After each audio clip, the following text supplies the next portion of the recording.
Hola, ¿qué tal? Buenas tardes. Mi nombre es Cipriano Vázquez Núñez. Soy ingeniero por parte del Centro de Estudios Tecnológicos Industriales, conocido como CETI, aquí en Zapopan, en el estado de Jalisco. Y venimos a hablar de tipos de canales de distribución. Como vimos anteriormente, específicamente en la unidad 2, todo surge de la eficiencia. Se encontrar maneras o mecanismos para lograr bienes, productos o servicios de mayor calidad, de mayor rentabilidad y de mayor impacto social. La sociedad va evolucionando, va creciendo y con ellos van desarrollando nuevos conceptos. Uno de ellos es la globalización, ¿no? Los tratados comerciales son cada vez más agresivos, son más grandes y requieren mayores volúmenes de consumo, ¿no? Es decir, en pocas palabras, son más demandantes. Por lo tanto, requerimos herramientas que estén a la par de estos avances. Uno de ellos son los canales de distribución. El objetivo de estos es eficiencia. Son procesos científicos para determinar, en pocas palabras, los costos de trasladar mercancías de un lugar a otro, ¿no? Y con esto encontrar mecanismos que nos permitan, uno, cuantificar variables que nos permitan posteriormente encontrar y modificar procedimientos en pro de una mejora continua, ¿no? Esta herramienta, aunque ha tenido un auge reciente en términos de cuando fue creada, prácticamente fue creada con los inicios del transporte, una va ligada a la otra. ¿Cómo surge? Bueno, pues surge de incrementar la calidad de vida de los seres humanos, ¿no?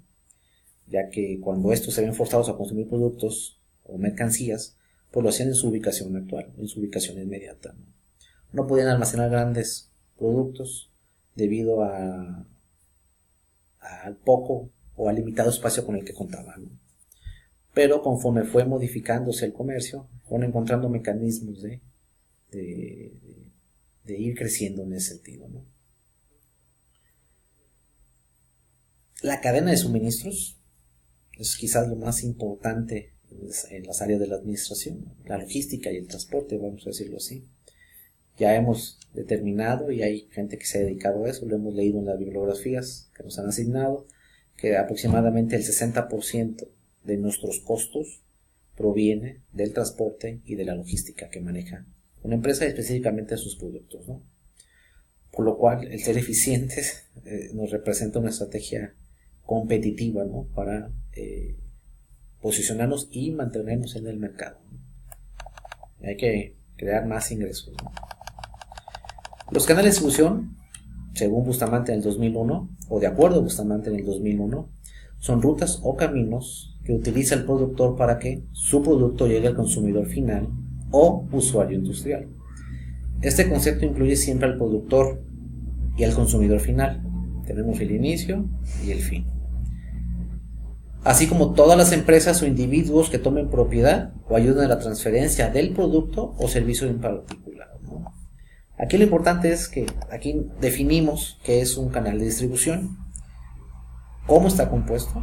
Está compuesto por un inicio, un fin, y en medio de eso existen intermediarios o actores que nos ayudan a cumplir con el objetivo, que es el de trasladar mercancías de un lugar a otro, ¿no? Pero sigue siendo el mismo objetivo. Hay que planear, organizar y controlar. Y ahora hay que planear, organizar y controlar esas actividades, como les decía, para gozar de ventajas administrativas, ¿no? Y convertir esas ventajas administrativas en ventajas competitivas.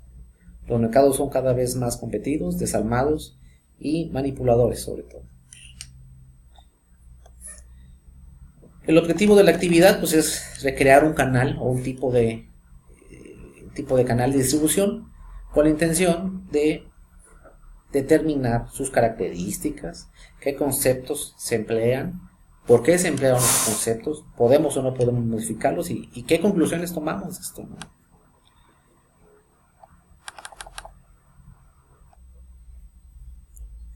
Posteriormente haremos un diagrama de la estructura del canal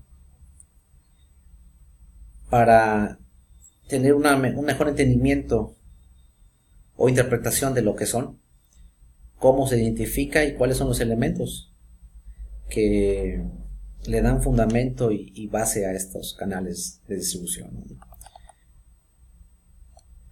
La empresa que seleccionamos es una empresa de origen japonés, es un bien de consumo, se llama Maruchan o Maruchan,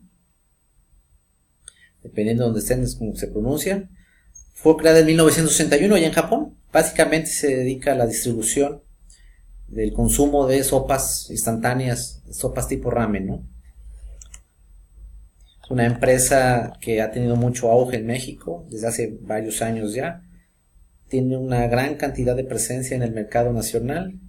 Por lo tanto, se me hizo interesante desde el punto de vista logístico cómo es que se aplican esos agentes externos que nos ayudan a colocar el producto en el usuario final, ¿no? Aquí vemos un poquito lo que es el diagrama. Tenemos el proveedor, que es el que nos surte la materia prima, de ahí el fabricante, ¿sí? Agente, básicamente es el vendedor, mayorista, un intermediario, el detallista, que es el que se dedica a la venta básicamente al usuario, y el usuario final, ¿no? Aquí lo que vamos a empezar a describir primero pues son las funciones de cada uno de estos agentes, ¿no? En primera instancia tenemos al agente que cumple con ciertas funciones. Una es de economía, promoción, comunicación y normalización. Vamos a ir describiendo una por una. Económicamente hablando, es uno de los más importantes. ¿Por qué? Bueno, es el que nos vende, ¿no? Por lo tanto, tiene que hacer estimaciones de ventas a corto plazo. Tenemos que programar la producción para cumplir con la entrega en tiempo y forma, que es uno de los requerimientos del transporte, ¿no? Evidentemente tiene que estar cuáles son las reglas de los pedidos, ¿no? Cómo nos lo está pidiendo el cliente, qué presentación, cada cuánto se tiene que surtir, bajo qué condiciones se tiene que hacer el transporte para no afectar la calidad de este, ¿no? ¿Cuáles son los procedimientos para ventas e inventarios, ¿no? Tiene que haber una relación entre lo que vendo con lo que tengo en stock. Promoción, al ser venta, tiene que estar inmiscuido el marketing, ¿no? ¿Y cómo lo vamos a hacer? Bueno, determinando las necesidades del cliente, requerimientos del cliente en cuanto a servicio, determinar la respuesta del cliente, fijar niveles o estándares de servicio al cliente. Básicamente el cliente nos dice qué quiere, cómo lo quiere y cada cuánto lo quiere. Y nuestra producción tendrá que estar adecuada a estos requerimientos. Comunicación. En el canal de distribución no solamente fluye productos, bienes o servicios, sino que también fluye información en el mismo sentido, ¿no? Es bidireccional, por así decirlo, ¿no? Va y viene. Nos retroalimenta a ambos, tanto al productor como al cliente.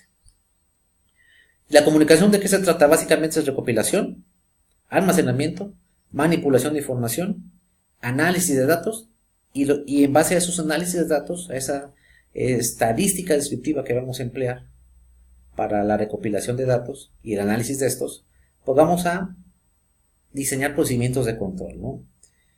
Es decir, ¿qué nos está diciendo la información? ¿Cuáles son nuestras tendencias de ventas? ¿Cuáles son nuestros inventarios?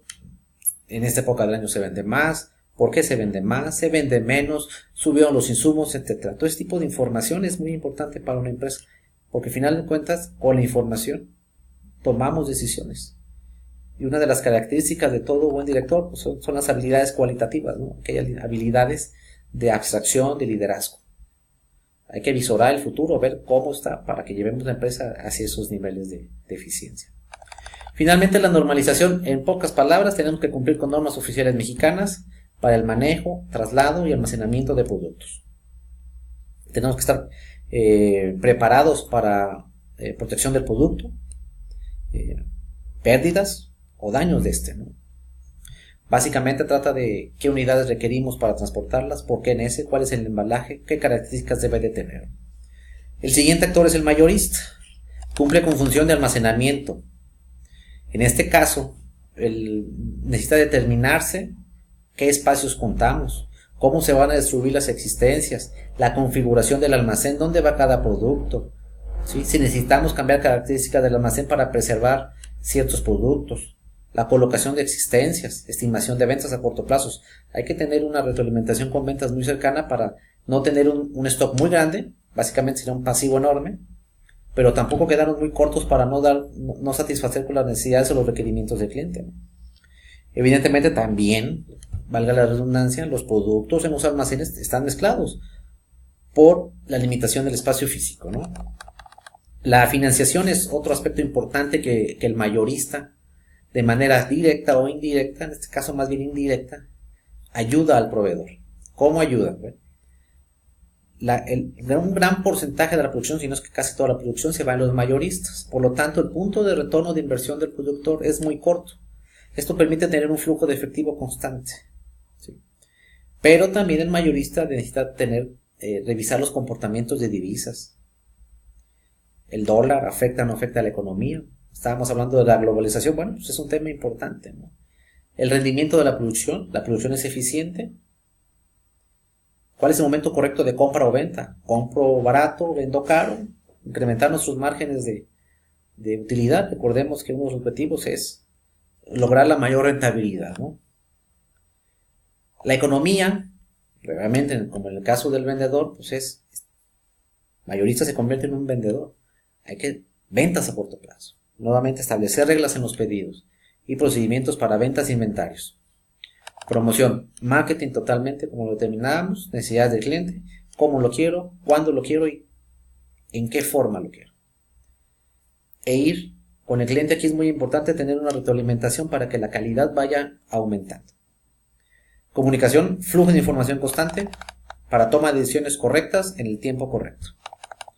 Normalización, qué normas oficiales mexicanas hay que cumplir en el manejo de productos, en el embalaje o en la transportación de estos, para evitar pérdidas, daños o en este caso sanciones ambientales quizás, ¿no?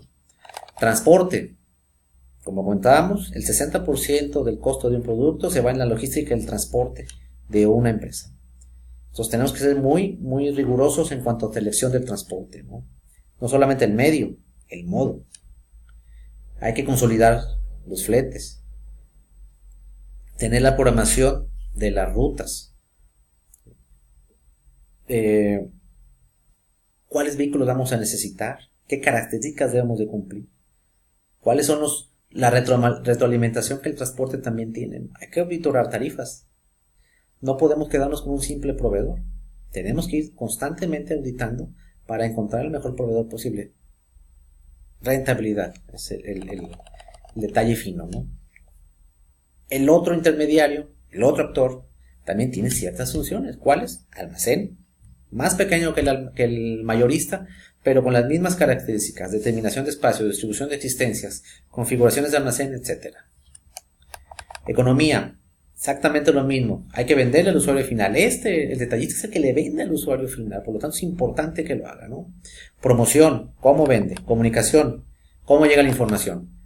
El medio, en este caso se seleccionó el medio terrestre y el modo de carga, es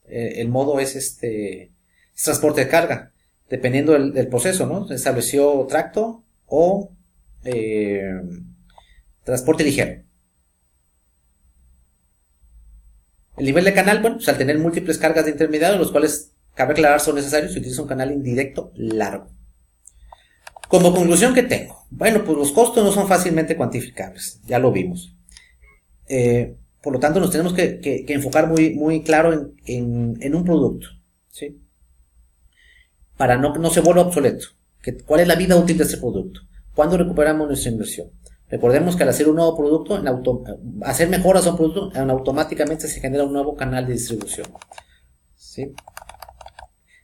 A mayor cantidad de intermediarios, ¿sí?, tenemos una mayor rentabilidad, pero también se vuelve burocrático los trámites y la relación entre cada uno de sus actores con el proveedor o el usuario final. Por lo tanto, se retrasa la calidad del proveedor, ¿sí? Otra de las que encontré es otro factor a considerar, el más importante: está encaminada y diseñada en satisfacer al cliente. Ese es nuestro punto y no hay otra cosa que tenemos que cumplir. Todo nuestro procedimiento debe estar enfocado exclusivamente a los estándares del servicio que nos solicita el cliente, ¿sí? Fue algo interesante hacer este video. Sí, me cuesta trabajo.